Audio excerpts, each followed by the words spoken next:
انسان کے اوپر وارد ہو رہا ہے، اس کے ضمن میں تقدیر کا مفہوم کیا ہے کہ جو ہوا ہے وہ تو ہونا ہی تھا، اس میں تو کسی شک و شبے کی گنجائش نہیں، بالکل قطع اللہ تعالیٰ کا فیصلہ ہے۔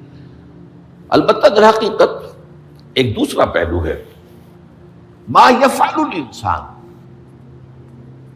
وہ جو انسان کرتا ہے۔ یہاں آ کر یہ تقدیر کا مسئلہ بہت ٹیڑھا ہو جاتا ہے۔ آیا میرے اندر کوئی اختیار بھی ہے کہ نہیں؟ Do I have any free choice؟ یا ہر شخص پہلے سے طے ہے؟ تقدیر کا ایک عام مفہوم یہ ہے، اور اس مفہوم میں بھی بعض روایات بھی ہیں جو اس کی تائید کرتی ہیں کہ ہر چیز پہلے سے طے ہے، لکھی ہوئی۔ اور یہ جو حدیث ہم نے ابھی پڑھی ہے، یہ گویا کہ اس کی ایک مثال ہے کہ وہ جو لکھ دیا گیا تھا، فرشتے نے لکھ دیا تھا، رحم مادر میں لکھ دیا تھا، شقی اور سعید، یہ بدبخت ہے یا سعادت مند ہے۔ تو ایک شخص پوری عمر نیکی کے کام کرتا رہا،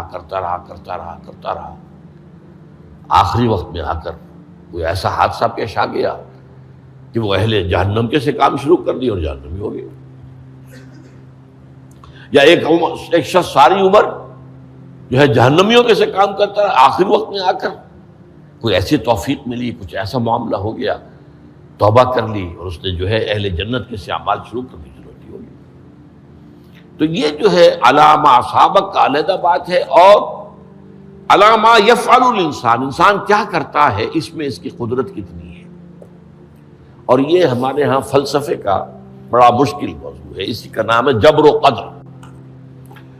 ہمارے اسلاف میں بھی کچھ لوگ ایسے ہیں متکلمین میں سے، دیکھیے ہمارے ہاں ایک وہ لوگ ہیں کہ جو اس پر قناعت کرتے ہیں کہ جو اللہ نے کہہ دیا اور رسول نے کہہ دیا، اس سے آگے ہم مین میخ نہیں نکالیں گے، وہ محفوظ راستے پر ہوتے ہیں۔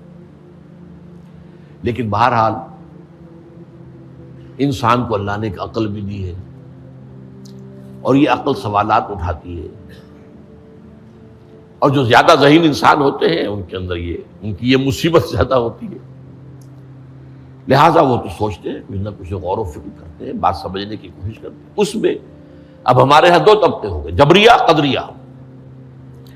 ایک نقطہ نظر یہ ہے کہ انسان مجبور محض، کوئی اختیار نہیں، اور ایک یہ ہے کہ انسان قادر مطلق ہے، جو چاہتا ہے اپنے فیصلے میں مختار مطلق ہے، وہ فیصلہ کرتا ہے۔ انہیں قدریہ کہتے ہیں۔ تو جبریہ اور قدریہ ان کی بحثیں ہمارے یہاں، یہ وہی تقدیر کا مسئلہ جو میں نے کہا تھا، بحثوں میں آ کر الجھ جائے، آج تک حل نہیں ہوا، حل ہو سکتا ہی نہیں۔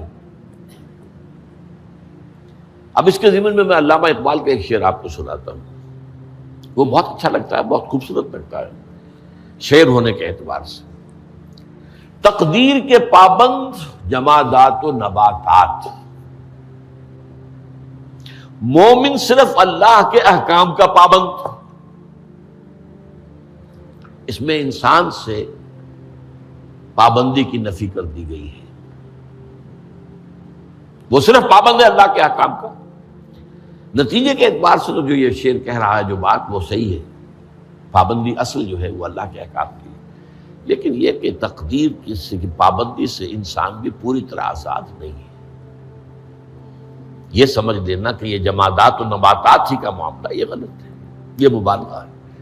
ظاہر بات ہے کہ شاعر جو ہے، شاعر مبالغے سے بچ نہیں سکتا، چاہے وہ علامہ اقبال ہی ہو، کوئی بھی ہو۔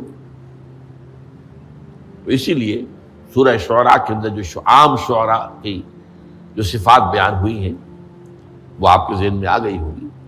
مبالغہ کرتے ہیں، فی کل واد یہیمون انہم یقولون ما لا یفعلون، وہ کہتے بھی وہ کچھ ہے جو کرتے نہیں ہیں، اور یہ بات تو علامہ اقبال پر بھی چشمہ ہوتی ہے۔ بہرحال یہ شعر ذرا پھر نوٹ کیجئے، تقدیر کے پابند جمادات و نباتات، مومن صرف اللہ کے احکام کا، کوئی بات صحیح نہیں۔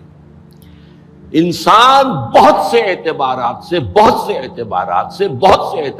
مجبور ہے۔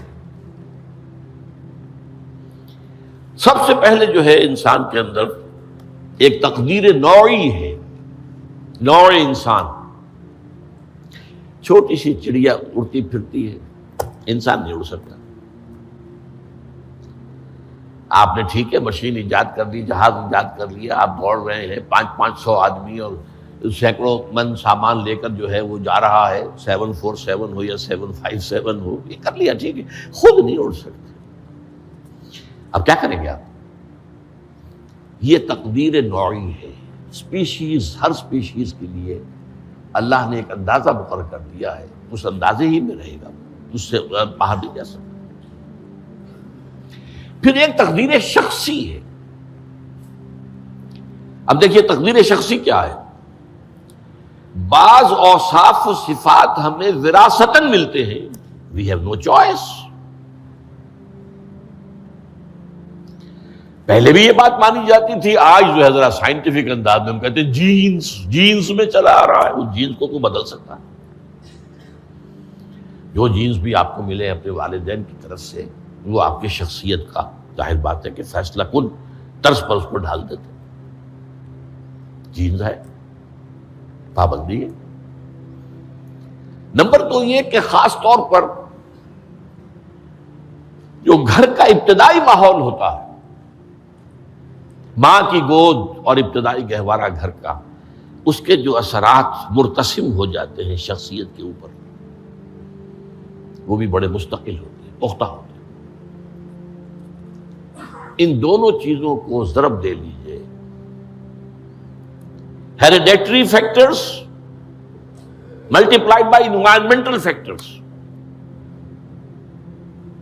اس سے مل کر ایک شے تیار ہوتی ہے جس کو قرآن کہتا ہے شاکلہ. قُلْ كُلٌّ يَعْمَلُ عَلَىٰ شَاكِلَتِهِ فَرَبُّكُمْ أَعْلَمُ بِمَنْ هُوَ أَهْدَىٰ سَبِيلًا. سورہ بنی اسرائیل. شاکلہ کسے کہتے ہیں؟ شاکلہ، شکل دینے والی شے. آپ کو لوہا ڈھالنا ہے، کوئی خاص پرزہ بنانا ہے، اس کا پہلے سانچہ بناتے ہیں. لوہے کو پگھلا کے اس میں ڈالیں گے تو جیسا سانچہ ہوگا ویسا ہی لوہا جو ہے وہ شکل اختیار کرے، اس سے شاکلہ کہتے ہیں. یہ شاکلہ جو ہے ہر انسان کا، اس سے باہر انسان نہیں جا سکتا. اس کے اندر اندر سٹرگل ہوگی، اس کے اندر اندر اس کی جد و جہد ہوگی. لیکن اس کا یہ مطلب نہیں ہے کہ اس کا کوئی فری چوائس نہیں. فری چوائس ہے، لیکن وہ فری چوائس انہی حدود کے اندر کام کرے گا، اس سے باہر نہیں. اس بات کو مختلف احادیث میں حضور نے بہت خوبصورتی سے بیان کیا. ایک حدیث بڑی اہم ہے، بڑی اہم ہے. الناس کالمعادن، انسانوں کی مثال بھی معدنیات کیسی ہے. اب سونے کی معدنیات میں سے، سونے کی جو